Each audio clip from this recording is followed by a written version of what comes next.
But I have here 5 Wii U games which are yet to be ported over to Switch. Now, we've seen basically the whole Wii U library, all 20 games, come across onto Switch. And there's just a few absentees, which I think really need to make the jump over so we can just sort of let that system lie in history where it belongs. I just got one. I really like the Wii U. I didn't think it was a bad system at all. Sort of that awkward in-between system between the Switch and the Wii. Sort of, yeah. Anyway, very first game I would like to see come on over is Legend of Zelda: The Twilight Princess HD. Braden, have you ever played Twilight Princess? Nope. Would this game interest you at all if it was on Switch? A little. Thank you, Braden, for that expert commentary. Floppy. Never played it. Really? Are you a Zelda fan? I am a Zelda fan in the fact that I enjoy the ones that I eventually get to.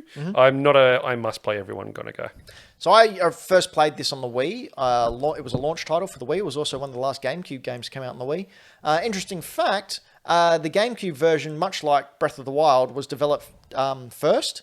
And then when the Wii was coming out, they just flipped the entire screen. So the GameCube version, Link is left-handed, and then right-handed because they just flipped the entire game around because the majority of people are right-handed for the Wii version. Oh, because of motion control. Yeah. That's pretty funny.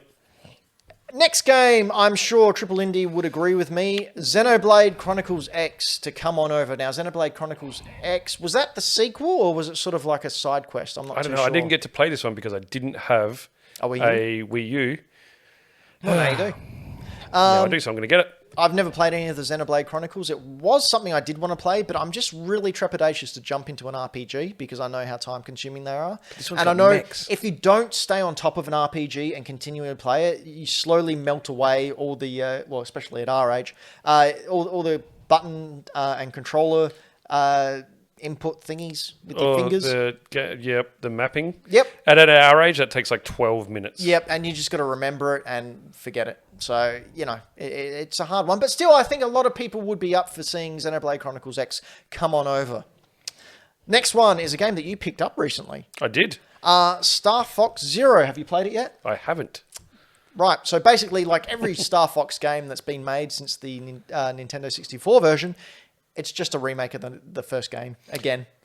That's it. Is the control system in this not like heaps more superior? Well, you can change superior to the original. The R-wing can change into a chicken walker in this one. That's cool, man. Next up, it's a game that I really would like to see come over because it was a really fun mini game. Is Nintendo Land.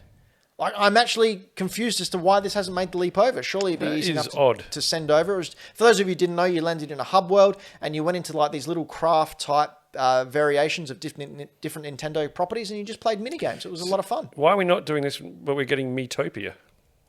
Exactly. We're getting Miitopia ported over from the DS. Why can't we have Nintendo Land? Why are we not getting this? Isn't this... I would say this is better than Miitopia. Oh, easy. Absolutely. So Weird. Get Nintendo Land on there.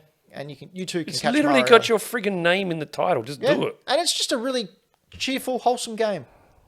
And last but not least, I don't think this is going to be a surprise to anyone. I would like to see the HD remake of The Legend of Zelda Wind Waker, one of possibly the best Zelda games ever released. And I have a real fond spot. Fond spot? Yeah, sure. I heard you got a fun spot. Yeah, it's right there.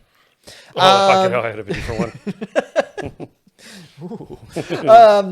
Legend of Zelda, I have really fond memories of this because I was around and I was a teen when the controversy came out about cel-shaded Link. Like, people saw these screenshots and were up in arms that we didn't get a realistic looking game after Majora's Mask and Ocarina of Time. How dare they? How dare they? And this was the most charming, most wonderful game you could ever play. It was great. I've got this on GameCube. Really good game.